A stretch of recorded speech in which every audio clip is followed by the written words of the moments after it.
పాపహరే దేవి మహాలక్ష్మి నమోస్తుతే. పద్మాసనస్థితే దేవి పరబ్రహ్మస్వరూపిణి పరమేశి జగన్మాతర్ మహాలక్ష్మి నమోస్తుతే. తల్లి, నా మాంగళ్యాన్ని 10 కాలాల పాటు పచ్చగా ఉంచు. నా భర్తకి తొందరలోనే గతం గుర్తుకొచ్చేలా చేయి తల్లి. మాత, మా కోడలి పట్ల ఆయనకున్న కోపాన్ని పోగొట్టు. మా కుటుంబానికున్న గౌరవాన్ని ఎప్పటికీ నిలబెట్టు తల్లి.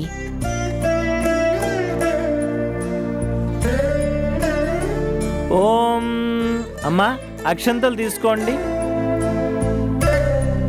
ఓం లక్ష్మీం క్షీరసముద్రరాజతనయాం శ్రీరంగదామేశ్వరీం దాసీభూత సమస్త దేవలోకమణితాం లోకైక దీపాంకురాం శ్రీమన్మందకటాక్షలబ్ధ విభవ బ్రహ్మేంద్ర గంగాధరాం త్వాం త్రైలోక్య కుటుంబినీం అక్షంతలు కలశం మీద వేయండి, లక్ష్మీదేవి మీద.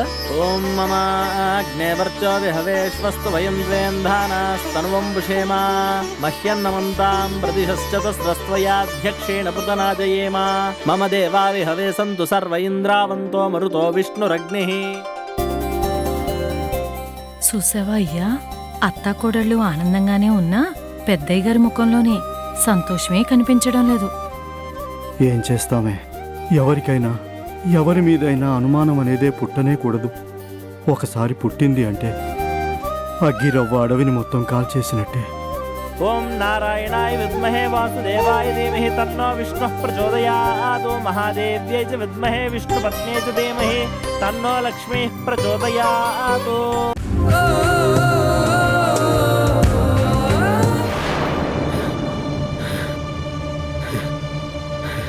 రే, ఎక్కడికి వెళ్ళారా వీడు? అన్నా, ఆ నొదిలేదు లేదు, అటెల్లుంటాడు. పదన్నా, అడిగారా? పదండి.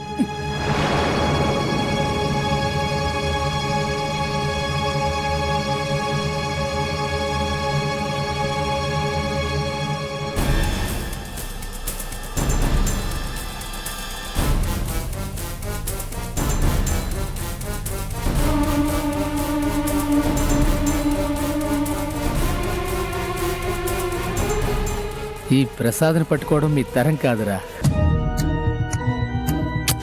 అబ్బా, చీప్గా ఇస్తానంటే ఆరాలు తీస్తున్నారేంటండి? బాబు, మీరు ఇస్తానన్నా తీసుకోవడానికి నా దగ్గర అంత డబ్బు లేదు బాబు. పోనీ ఎంతుందో చెప్పండి. లక్షలు వేలు వద్దు, ఒక ఫుల్ బాటిల్ సరిపోయే డబ్బులు ఇవ్వండి. తీసుకోవయ్యా, ఇంకేం ఆలోచిస్తున్నావు? మాకొద్దు బాబు, దొంగ సొమ్ము కొంటే పోలీసులు మమ్మల్ని లాక్కెళ్తారు. అరే, ఎన్నిసార్లు చెప్పాలండి, ఆ గొలుసు నాదే. రేయ్, అడుగురా వాడు అక్కడ. అన్నా పదన్నా. పదండి. అన్నా దొరికాడన్నా, రేయ్, పదన్నా. పదండ్రా పట్టుకుందాం. అమ్మో, వీళ్ళకి కానీ దొరికితే నాకు కైమ కొట్టేస్తారు. ఏయ్, ఆగు, ఆగు. ఏ ఏ, బాబు ఆగరా, ఆగు. రేయ్, ఆగరా. ఏయ్, ఆగు. రేయ్, పట్టుకోరా వాడిని. ఎక్కడికి ఆగరా. ఆగురా. రేయ్, ఆగరా. ఆగు, ఆగు.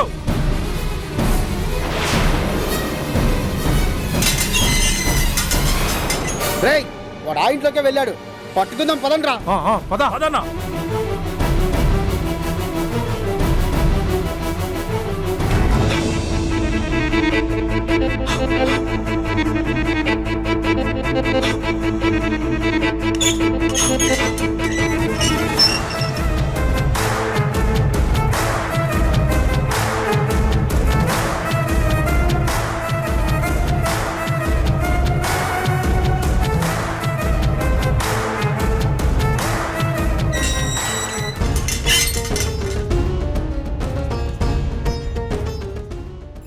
ఓం ఆద్యంతరహితే దేవి ఆదిశక్తి మహేశ్వరే యోగజ్ఞే యోగ సంభూతే మహాలక్ష్మీ నమోస్తుతే. స్థూల సూక్ష్మ మహారౌద్రే మహాశక్తి మహోదరే మహాపాపహరే దేవి మహాలక్ష్మి నమోస్తుతే. పద్మాసనస్థితే దేవి పరబ్రహ్మస్వరూపిణి పరమేశీ జగన్మాత మహాలక్ష్మీ నమోస్తుతే. పంతులు గారు, మా కోడలు పూజ చేస్తుంది, మీరు కానివ్వండి. అలాగేనమ్మా. ఓం పద్మాసన స్థితే దేవి పరబ్రహ్మస్వరూపిణి పరమేశీ జగన్మాత మహాలక్ష్మీ నమోస్తుతే.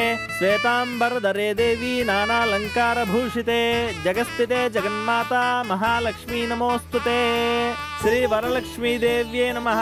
ధ్యాయామి, ధ్యానం సమర్పయామి. ఆశ్చర్యంగా ఉంది కదూ. ఆ జగజ్జననికి గుడ్లగూబ వాహనం ఏంటి అనుకుంటున్నారా? గుడ్లగూబ రాత్రిపూట చురుగ్గా సంచరిస్తుంది. అంటే అజ్ఞానం అనే చీకటిని తొలగించి జ్ఞానం అనే వెలుగుని చూపిస్తుంది అని అర్థం అమ్మా. ఓహో, ఎప్పుడు వినేవే అయినా ఒక్కో దానికి అంత స్పెషాలిటీ ఉందా? అవునమ్మా. సనాతన ధర్మం ప్రకారం ప్రతి పూజా విధానానికి విశేషమైన ఫలితం ఉంటుంది. ఓహో, మన దేశానికి national flag, national animal, national flower ఉన్నట్టు దేవుళ్ళకు కూడా ఉంటాయన్నమాట. ఉంటాయి. ఆ వరలక్ష్మీదేవికి పెరుగన్నం, చక్కెర పొంగలి నైవేద్యంగా పెడితే చాలా ఇష్టం నాన్న. అంతేకాదు, ఆవు పాలతో తయారు చేసిన పాయసం అంటే కూడా ఆ తల్లికి చాలా మక్కువ. మా ఊళ్ళమ్మ, ప్రసాదం తీసుకురా వెళ్ళి. అట్టగినమ్మా.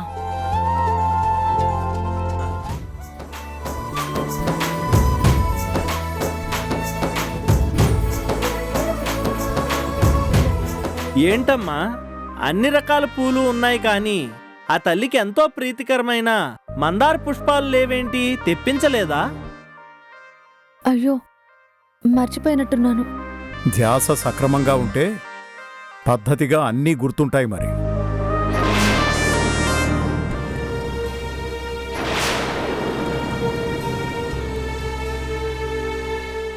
ఇప్పుడెలా?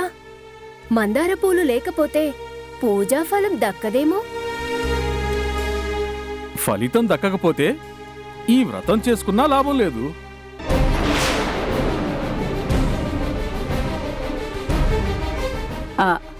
ఏదో హడావిడిలో మర్చిపోయి ఉంటుంది. ఆ మాటకొస్తే పెద్దదాన్ని. అన్నీ ఉన్నాయో లేదో చూసుకోవడంలో నా తప్పు కూడా ఉంది కదా. మరేం పర్వాలేదమ్మా.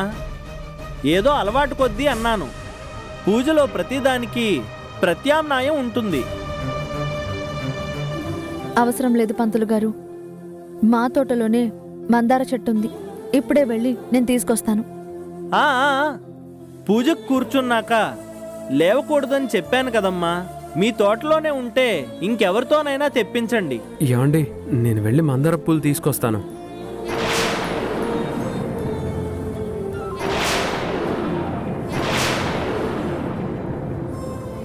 ఈ శివ ఎప్పుడు మాధవి ఏం చెప్తుందా అన్నట్టు కాచుకొని కూర్చుంటాడు. శివ, త్వరగా వెళ్ళి తీసుకురా. అలాగే అండి.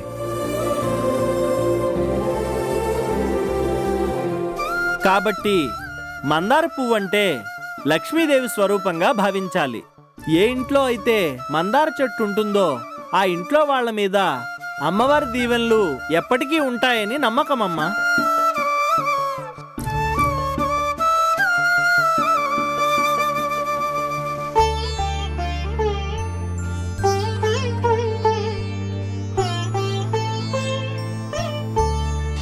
నా నమ్మకమే నిజమవుతుంది. ఇవాళ నేను చేసుకుని వరలక్ష్మి వ్రతానికి మందార పూలని నా భర్తే కోసుకొని తీసుకొస్తున్నారు అంటే నిజంగా ఇది శుభసూచకమే.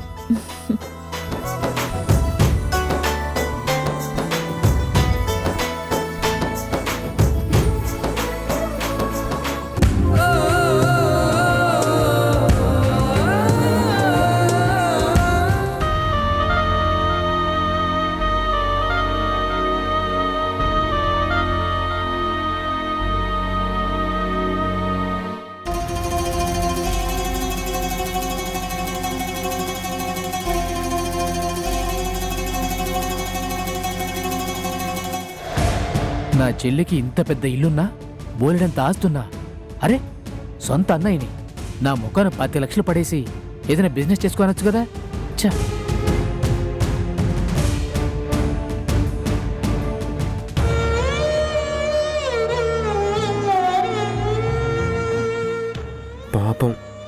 మందార పూలు లేవా అనగానే చిన్నమ్మగారి మొహం ఎలా చిన్నబోయిందో.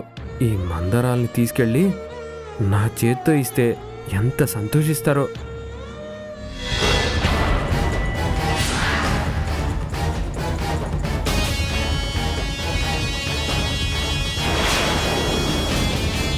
ఆ బాబురావు ఆ నందిని మా బావగారు సొమ్ముని పందికొక్కలా మింగేస్తున్నారు.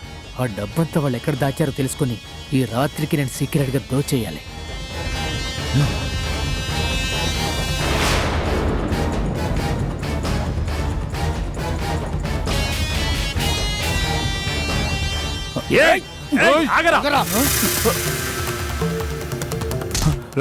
బయటికి గొలుస్తీరా. గొలుసా? ఏం గొలుసు? పుచ్చ పగిలితే అప్పుడు తెలుస్తుంది నీకు.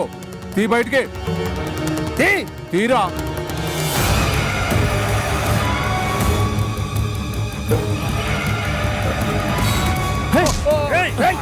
పట్టుకోవని ఎక్కడికి రా పారిపోతున్నావు? ఇది నాది, ఇది నాది, ఇవ్వను. నాదిది. చిన్న పిల్లలకి మాయ మాటలు చెప్పి గొలుసు కొట్టేస్తావురా? అది నాదంటే వదలండి, వదలండి, వదలండి. లేకపోతే చంపేస్తాను. అది నాదంటుంటే. ఎవరు వాళ్ళు?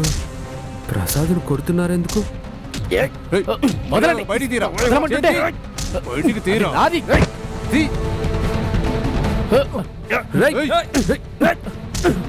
ఆగండి. తన ఒంటి మీద దెబ్బ పడిందంటే ఊరుకునేదే లేదు. ఎవడ్రా నువ్వు? మర్యాదగా అడ్డు తప్పుకో. నా మాట కూడా అదేరా. మర్యాదగా ఇక్కడి నుంచి వెళ్ళిపోండి. ఓం హిరణ్యవర్ణాం హరిణీం సువర్ణరజతస్రజాం చంద్రాం హిరణ్మయీం లక్ష్మీం జాతవేదో మమావహ తాం మావహ జాతవేదో లక్ష్మీమనపగామినీం యస్యాం హిరణ్యం విందేయంగామశ్వం పురుషానహం అశ్వపూర్వామృతమధ్యాం హస్తినాద ప్రమోదినీం శ్రియం దేవీముపహ్వయే శ్రీర్మా దేవేజుషతాం. స్కాంద పురాణం ప్రకారం ఆ పరమేశ్వరుడు తానే స్వయంగా పార్వతీదేవికి వరలక్ష్మి వ్రతం గురించి మొట్టమొదటిసారిగా వివరించాడట. లక్ష్మీదేవికి 8 రూపాలట. అందుకే ఆ తల్లిని అష్టశక్తులకు ప్రతీక కాబట్టి అష్టలక్ష్మి అని పిలుస్తారు.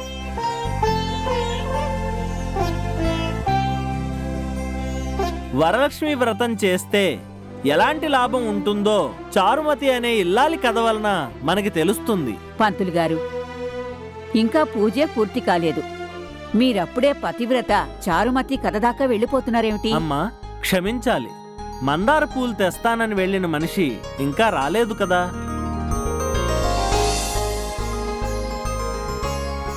మందారాల కోసం మా డ్రైవరు తోటలోకి వెళ్ళినట్టు లేదు. ఏకంగా దేవలోకానికే వెళ్లి కల్పవృక్షం నుంచి డైరెక్ట్ గా తెంపుకొస్తున్నట్టుగా ఉంది. ఆ వెర్రిబాగులోడు అంత పని చేసినా చేస్తాడు.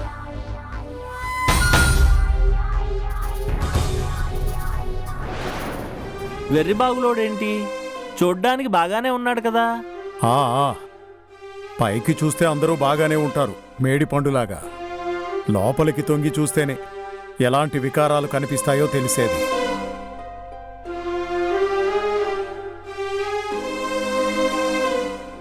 అబ్బా, శుభవాని పూజ చేసుకుంటుంటే ఏమిటండి ఆ మాటలు? లక్ష్మయ్య, ఏంటి చిన్నమ్మగారు? ఇప్పుడు శివ కోసం వెళ్ళమంటే ఆ మాటకి కూడా ఇంకెన్ని అర్థాలు తీస్తారో ఏంటో. అమ్మా, నేను వెళ్ళి శివ అంకుల్ని పిలుచుకురానా? ఏం అక్కర్లేదు. వెళ్ళిన వాడికి తొందరగా రావాలి అనే జ్ఞానం లేకపోతే ఎవరేం చేస్తారు?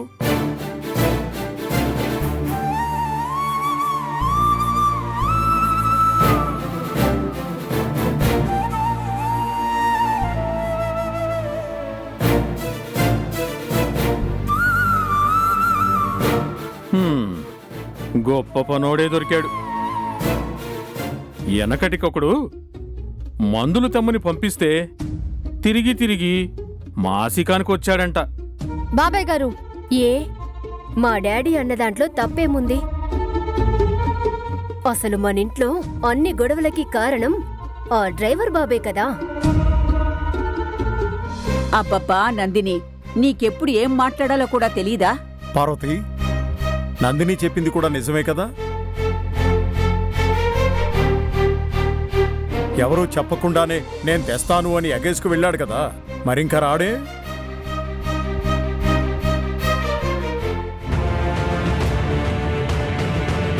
రాణిగారికి నాన్నకి మధ్య ఏదో కోల్డ్ వార్ జరుగుతున్నట్టే ఉంది. ఇప్పుడు నేను ఎవరి సైడ్ మాట్లాడినా తప్పే అవుతుంది. పంతులు గారు, మీరే అన్నారు కదా పూజలో ప్రతిదానికి ఆల్టర్నేట్ ఉంటుందని. మందార పూలు దొరికిపోతే ఏం చేస్తాం? ఉన్న పూలతోనే వ్రతాన్ని కంటిన్యూ చేయండి. పూజ వద్దు. కావాలి అనుకున్నాక లేకుండా ఉంటే తప్పే అవుతుంది. ఆ తప్పు చేస్తుంది ఎవరు? ఇంకెవరు డాడ్? ఆలోచిస్తే నెత్తి మీదికి ఎక్కే రకం మన డ్రైవర్ గాడిదే. ఇక చాలు. అసలేమైందో నేనే వెళ్ళి తెలుసుకుంటాను. అమ్మా మీరు లేవకూడదని నేను ముందే చెప్పాను కదమ్మా. మాధవి, నువ్వేమీ కంగారు పడకు, నేను చెప్తున్నాను.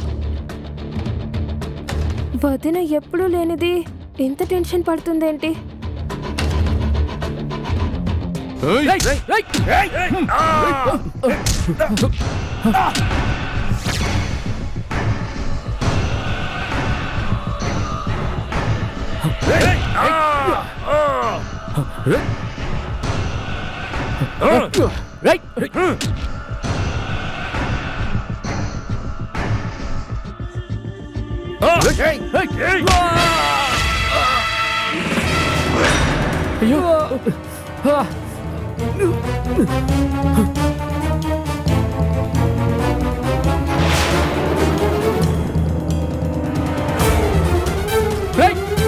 శివా,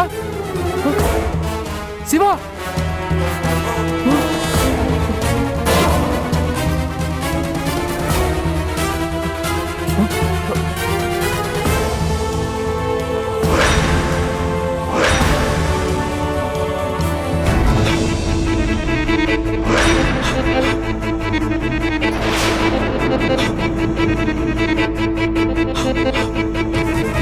అమ్మా తమరు లేవకూడదని చెప్పాను కదమ్మా. పంతులు గారు, అక్కడ ఒక మనిషి స్పృహ లేని స్థితిలో ఉంటే ఆ మాట అనడానికి మీకు నోరు ఎలా వచ్చింది?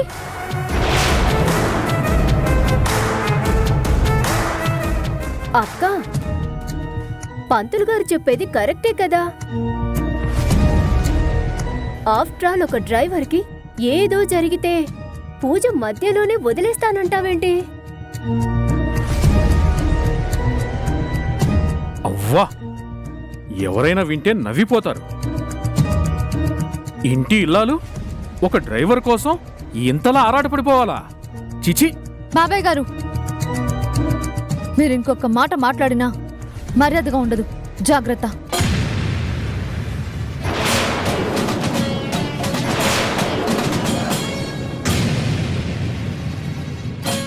మాధవి, నువ్వు మర్యాదల గురించి మాట్లాడుతున్నావా? మావయ్య గారు, మీతో వాదించేంత టైం లేదు. అక్కడ ఒక మనిషి ప్రాణం ప్రమాదంలో ఉంది. అయినా సరే పూజ మధ్యలో నువ్వు వెళ్ళడానికి వీల్లేదు. ఈ ఇంటి పెద్దగా ఇది నా మాట. మీ మాటని ధిక్కరిస్తున్నందుకు నన్ను క్షమించండి మావయ్య. అమ్మా మాధవి, ఏంటి ఆవేశం? ఆవేశం కాదత్తయ్య, ఆక్రోశం. వదినా, ప్లీజ్, ఎందుకంత టెన్షన్ పడుతున్నావు? అన్నయ్య, నువ్వు వెంటనే ఫోన్ చేసి అంబులెన్స్ పిలిపించు. అవసరం లేదు. ఆ మనిషిని మందార పువ్వులు తేవడానికి పంపించింది నేను. తన ప్రాణాల్ని కాపాడాల్సిన బాధ్యత కూడా నాదే.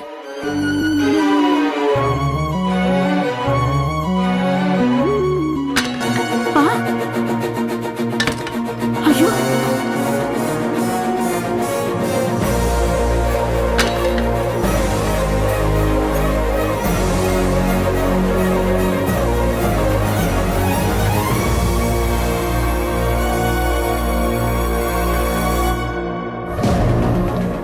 అమ్మా మాధవి,